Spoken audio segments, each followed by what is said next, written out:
मस्तक आणलं आणि ते मस्तक त्या झाडाला जोडलं आणि कुंडलिक वरदाचा देघोष झाला आणि लेकरू उठून बसलं. महाराज कैसा वासुदेव बोलतो बोल, बाळा पोटी माहेरी गेलं, मेले माणूस जिथं उठ गेलं, वेळ काळा ते ग्रासी लगा. प्रवास करत करत करत पुढे जाऊ लागले.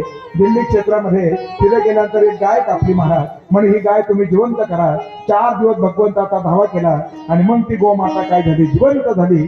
पुढे प्रवास करता करता जयसिंगपूर पुढे एक आसारे तरुण मुलगा धावत धावत आला. महाराज आणि त्यानं ज्ञानोबारायांचं दर्शन घेतलं. ज्ञानोबारायांनी त्यांना आशीर्वाद देऊन टाकला. उठ बाळा म्हणे, मी बाळ नाही, मी आसारे मुलगी आहे. बरं झालं का म्हणे, सगळ्यात माझ्या मातेला मुली होत होत्या. आता माझ्या वडिलांनी सांगितलं होतं आता जर मुलगा जर नाही झाला तर मी काय करणार, मारून टाकणार. आणि माझा जन्म झाला. आईनं माझ्या वडिलांना सांगितलं मुलगाच आहे पण तुम्हाला चेहरा पाहायचा नाही. पण आज माझा विवाह होणार आहे, मी मुलगीच आहे आणि एका मुलीबरोबर माझा विवाह होणार आहे. तुम्ही मला राजपुत्रा म्हणून त्या ठिकाणी हाक मारली खरी, पण मी राजपुत्री आहे. ज्ञानोबारा म्हणजे काळजी करू नका, ते हे निमित्त मात्र देह पालटीला आणि स्त्रियेचा तो केला पुरुष उभा.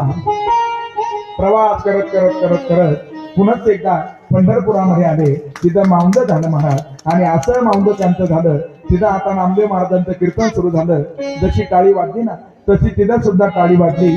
एकच टाळी झाली चंद्रभागे वाळवंती, एकच टाळी झाली चंद्रभागे वाळवंती. माझा जन राजा गोपाळाच्या बाती, माझा जन राजा गोपाळाच्या बाती, माझा जन राजा गोपाळाच्या बाती. टाळी झाली चंद्रभागे वाळवंती, टाळी झाली टाळी झाली टाळी झाली टाळी झाली.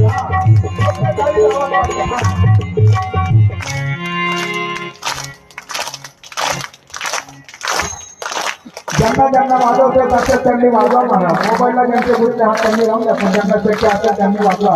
हो हो.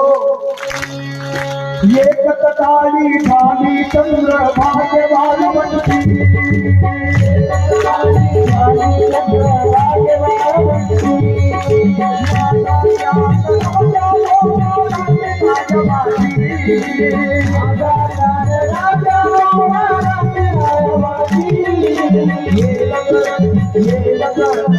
राजा